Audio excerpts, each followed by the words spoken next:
আপা তাহলে একটা বলবেন যে সাকিব ভাই যেটা বলছিলেন, আমি যদি বলি যে জুলাই সনদ এবং জুলাই ঘোষণা একটা বিষয়, এর মধ্যে কিন্তু আপনি জানেন যে আপনাদের আগের দীর্ঘদিনের জোট সঙ্গী জামাত তারা কিন্তু এর মধ্যেই 8 দফা দাবি দিয়েছে।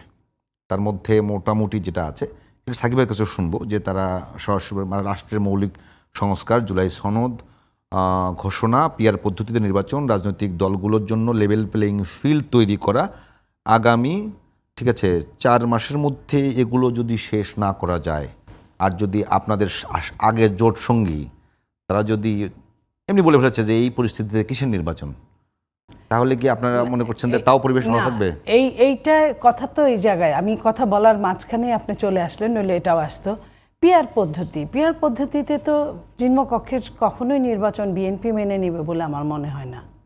বলছে মানবে না, বিএনপি মেনে নিবে বলে আমার মনে হয় না। আর ঘোষণাই দিয়েছে, মনে হওয়ার কিছু নাই। সেটাই তো আমি একটু সফটলি বললাম আপনাকে। তো সেটা নিয়ে যদি তারা যুদ্ধ করে, আবার কেউ যদি সংবিধান ছুঁড়ে ফেলে দেওয়ার মতো অবস্থা নিয়ে যুদ্ধ করে, আর লেভেল প্লেইং ফিল্ড আপনার এই সরকার কি বলছে, আমি একটা ঐতিহাসিক নির্বাচন দিব। ঐতিহাসিক নির্বাচনটা কিভাবে আপনার ঐতিহাসিক ওইভাবে হবে? আপনার সবসময় কিছু না কিছু গ্যাপ থাকেই, ছোট কিছু গ্যাপ আর বড় কিছু গ্যাপের মধ্যে পার্থক্য। আপনি যে সংস্কার বলছেন, পুলিশের কতটুকু সংস্কার হয়েছে? পুলিশ নিজের জীবন বাঁচানোর জন্য দৌড়ে পালায়। আপনার সংস্কার এই সংস্কারটা আগে করা দরকার। এখনও কিন্তু অনেকটা টাইম আছে, ফেব্রুয়ারি পর্যন্ত বা ডিসেম্বর পর্যন্ত। আপনার এই টাইমের মধ্যে চাইলেই কিন্তু পুলিশের অরিয়েন্টেশন এবং মবটাকে আপনার বাদ দেওয়া, সরকার চাইলেই এটা একমাত্র হতে পারে। সরকার যদি আইনের অনুশাসন চরমভাবে কায়েম করে, সরকার যদি যে অপরাধী তাকে যদি অ্যারেস্ট করে, সে যেই হোক না কেন, তাকে যদি অ্যারেস্ট করে, তাহলে কিন্তু আইন শৃঙ্খলার জায়গাটা কিছুটা আপনার উন্নতি হবে। সেই জায়গায় কিছুটা মানুষ কিন্তু নিজের হাতে আইনটা তুলে নিবে না। আপনার উদাহরণ তো থাকতেই হবে যে একে সাথে একে ধরলাম, এর বিচারটা হওয়া শুরু হলো, 8টা 10টা 20টা 25টা বিচার যদি হয়, তাহলে কিন্তু দেখবেন মবটা কমে যাবে। মবটা কিন্তু কেন হচ্ছে আপনি দেখেন যে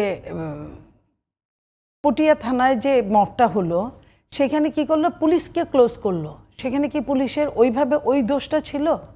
পুলিশ বলছে তার নামে মামলা নাই, তাই তাকে অ্যারেস্ট করা হয় নাই। অ্যারেস্ট করতে পারে না, মামলা না থাকলে একটা পুলিশ নর্মালি অ্যারেস্ট করতে পারে না। তো সেইখানে এই কথা বলার জন্য তার তো চাকরি ক্লোজ করার কথা না, তাকে তো ওইখান থেকে সরিয়ে দেওয়ার কথা না।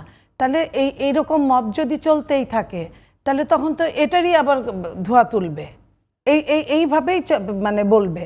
তো এই জায়গাগুলো তো সরকারকে চিন্তা করতে হবে। এবং সরকার কিন্তু যদি তবে কিছুই তুলে নাই, তাহলে যদি তুমি না তুলে আপনার ডিসেম্বরের দিকে কি হবে, তা সে কিন্তু বলে নাই যে এই সংস্কারটা এই পর্যন্ত হলে। যেমন সংস্কার অনেক দূর সংস্কার এগিয়ে গেছে। আমি যদি গণতন্ত্র হিসেবেও ধরি, 100তে 100 সংস্কার মেনে নিবে সবগুলা দল, এটা কিন্তু সম্ভব না। 100টার মধ্যে যদি 60, 70, 51টার উপরে যায়, তাহলে তো একটা জায়গায় আসে যে হ্যাঁ। আর এই সংস্কারগুলোর ম্যাক্সিমামই কিন্তু আপনার পরবর্তী সরকার হাজয়যুক্ত হয়েছে মাধ্যমে কিন্তু এগুলো সফলতার মুখ দেখবে। তাহলে যে সংস্কারটা সফলতার মুখ দেখার জন্য একটা ইলেকশন দরকার, সেটাকে আগে না করে বরং ইলেকশন ইঞ্জিনিয়ারিং যাতে না হয়, ইলেকশন যাতে সফটলি হয়, ইলেকশনের জন্য লেভেল প্লেইং ফিল্ড হয়, ইলেকশনে যেন আমার ভোটটা আমি দিব, যাকে খুশি তাকে দিব, জনগণ যেন ভোটটা দিয়ে এসে তৃপ্তির একটা হাসি দিয়ে সামনে বসে কথা বলতে পারে, এই জায়গাটাই তো আমরা চেয়েছি। এই জায়গাটা চাওয়ার জন্যই তো আমাদের এত যুদ্ধ। তাহলে এই জায়গাটা কেন সরকার বলছে না এই জায়গায় যে আমরা এটা তড়িৎ করে আমরা এই জায়গাটাকে আমরা ক্লিয়ার করে দিচ্ছি, সবাই সবার মতো করে ভোট দিতে পারে? সেটা তো করছে না। আপনি জামাতের কথা বললেন, জামাত যে অংশীদারিত্বের নির্বাচনের কথা বলছে, পিআরের কথা, সে যদি ওই জায়গা থেকে সরে না আসে, ছাত্ররা এনসিপি যদি আপনার ওই সংস্কার আর বিচারের জায়গা থেকে সরে না আসে, বিচার ইম্পসিবল আর সংস্কারও একদম শেষ হওয়া ইম্পসিবল। এগুলো হলো চলমান পদ্ধতি, বিচার চলমান পদ্ধতি। একটা সরকারের, এই সরকারের 1 বছরের জায়গা 1 বছরে আপনার পতিত আওয়ামী লীগের বিচার করা সম্ভব। যদি তাই হতো, তাও ধরে নিতাম, যদি ট্রাইব্যুনালের সংখ্যা বেড়ে যেত, তাই ধরে নিতাম, যদি আপনার আওয়ামী লীগদেরকে অ্যারেস্ট করা হতো। আপনি সারা বাংলাদেশের আওয়ামী লীগই তো আছে, কয়টা পালিয়েছে? আপনি ধরেন 1000 আওয়ামী লীগ পালিয়েছে, 2000 আওয়ামী লীগ পালিয়েছে হাই প্রোফাইলের। বাকি আওয়ামী লীগ তো এই জেলা থেকে ও জেলা, এই থানা থেকে ও থানা, এই ইউনিয়ন থেকে ওই ইউনিয়নে আছে। আবার কেউ নর্মালি জীবনযাপন করছে, কেউ আবার এই দল ও দলের সঙ্গে মিশে যাওয়ার চেষ্টা করছে। কই সরকার তো কিছুই করছে না তাদের, কই তাদের তো কোনো সম্পত্তি ক্রোক দেখলাম না, যারা রাতারাতি 1-2 বছরের মধ্যে ভিক্ষুক থেকে আপনার হাজার কোটি টাকার মালিক হয়েছে, কই সরকার তো কাউকেই কিছু করে নাই। তাহলে সরকার যখন এদেরকে জিয়ে রাখছে, তাহলে কি নির্বাচন হওয়ার জন্য জিয়ে রাখছে?